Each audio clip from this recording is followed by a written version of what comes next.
I'm here to expose myself today. I'm here to expose the business that is the Financial Education Channel. So yesterday, I launched a stock market membership group, and I got so much hate, it was pretty unbelievable. It's the most hate I've gotten since I posted the video about why I'm not buying Bitcoin. This is the most hate I've gotten since I posted that video, which, by the way, I didn't get quite as much hate as when I posted that Bitcoin video. That one got, I think, 350 thumbs down or something. This one did well over 200 thumbs down. So many negative comments, so many comments coming at me and whatnot. And I just want to take it all head on today. And we're going to talk about this, and we're going to talk about the business that is the Financial Education Channel, because I was amazed at how many subscribers of mine just don't really understand the business model. And a lot of people do get it, but some people don't. So we're going to talk about that. But first, there's 4 comments I want to address first, because these 4 comments are kind of the majority of comments out there that I got had to do with these type of comments. So I just took it off the top and we'll talk about this. The first one here, Jeremy, it is so overpriced. Netflix costs $8 a month and you get access to thousands and thousands of movies and TV shows and exclusives. Okay, so you're going to compare this, something that could potentially make you money, to something that loses you money and causes you to waste time. They're not even comparable. If you're going to compare something like this, you got to compare it to something that could potentially make you money. Oh, let's say college, right? How much does college cost a month? Thousands of dollars? Several $100s? It's a whole different ballgame. You can't compare what I'm doing here to Netflix. They're not even somewhat similar. They're nothing alike, okay? Let's look at this comment. So this is kind of, I did have a lot of people sticking up for me. It says, why is everybody disliking this video and hating on Jeremy for this? He said this group will change nothing, which I did. I said that at the beginning of the video, like YouTube's not changing nothing. To the content he produces on a YouTube channel. He is now offering additional service on the side. Like it? Cool, enroll. Don't want to pay? Well, cool, don't enroll. And just keep watching his YouTube videos that he's been doing. It's as simple as that. I post free every single day on this channel. You can watch my free videos every single day. I have like 50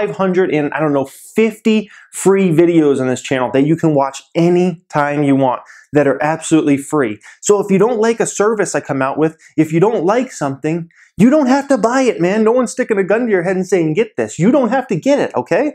Let's look at this one. Continuing to stretch for ideas on how to squeeze money out of your subscribers. Unsubscribe. Squeeze money out of my subscribers. Oh gosh, where do I even start with this one? Well, besides the fact that I posted 550 free videos on this channel, I do one every single day and nothing's changing about that. It's amazing somebody would even attack me like that, but let's talk about this for a second. I'm a huge Apple fanboy. I buy all Apple products. I got a MacBook sitting there on my desk. You guys know I got iPads. I show them off. I got an iPhone 7 right here. Huge Apple fanboy.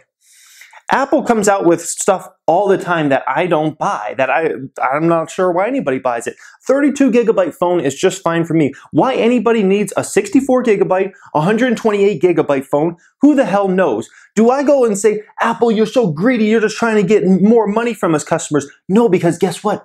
Tons of people love that, okay? By the way, that course, let me mention this real quick. Do you know how many people signed up for that course? I had an initial estimate in the first day. It not only did double that amount, it did triple that amount. It did 3 times more people signed up for that course in the first day than I had initially expected, guys. So obviously, tons of people want that course. And by the way, that course was not even it's not even a course, it's a membership group. It wasn't even my idea, it's other people's idea, okay? So for you to say, it's not up for you to say what people want or don't want, because guess what? A lot of people do want something. And when you're running a business, it's not for you, it's for you to decide about yourself. It's not for you to decide for others. Others will make their own decision on if they're into that or they're not into that. Same way I make a decision on what Apple products I'm gonna buy versus not buy. And that goes for every other company out there at the end of the day. And then this last one, you're selling out, bro. You're selling out. So, okay, so what would be better? Me going ahead and maybe having sponsorships on the channel, me sponsoring other people's products and services that I don't believe in instead of ones I created and I actually believe in and I believe they're worth the value. Would that be better? Me talking about, hey, you need to sign up for such and such service and doing videos about that? doing things I don't want to do and just selling you guys crap, or selling what I believe is great value in something that I created? What's really selling out? Let's talk about that. What's really selling out? Okay, so let's talk about the business model that is the YouTube channel, which, by the way, I've always mentioned the YouTube channel is a business. This is why I stick the majority of my time in this, in expanding the financial education channel, than expanding my real estate marketing company. I've mentioned this tons of times on this channel. It's a business, okay? So let's talk about this. YouTube. It all starts and ends with YouTube. So I got so many comments. You're not going to care about YouTube anymore. You don't care about YouTube, or you're gonna start not making videos about YouTube anymore. You're just going to do this or whatever. And I'm like, people just don't understand the business model. They just don't understand the business model that is the financial education channel. It all starts and ends with YouTube. When YouTube's doing great, all these other ways of making money off of YouTube also do well. Everything, the more views the channel gets, which always makes me have to try to get more views, which creates better and better content, try to push the envelope, try to come out on trending things that are going on in the market, try to talk about stocks that are really hot at that moment or whatever. I do all those things because it pushes up views, okay? So I got all these things on the side that bring in income. Amazon affiliate links, got a passive income book that doesn't really sell that well, but whatever. We got a stock market book. I got my stock market investing mastery course, which it did like 1,000 times better than I ever thought it would. And I got my new stock membership site, okay? None of these are super high priced. This is the most high price at $29 a month, okay? But whatever, we won't even talk about pricing. Obviously, well, I don't even want to say I underpriced it, but when you do 3 times more signups in the first day, probably a good sign that you probably underpriced it, but that's fine. I'd rather underprice than overprice, and some people thought I was overpriced, which is crazy. So anyways, and by the way, that is going to be the sickest shit I've ever done, because now I've gotten so much hate on it. Now I'm just going to make sure that's the sickest thing ever. It's going to be a total family environment, like me talking to my family. So talk about this, guys. All these different ways of making money. And then there's YouTube here. There's YouTube ads, okay? I'm someone that teaches people about business, teaches about entrepreneurship. How smart of a businessman would I be if all I was depending upon was YouTube ads? Do you guys remember the YouTube ad boycott that happened last year when some creators lost 80 to 90% of their revenue? Would that really be intelligent for me to just rely on ads, or should I diversify my income?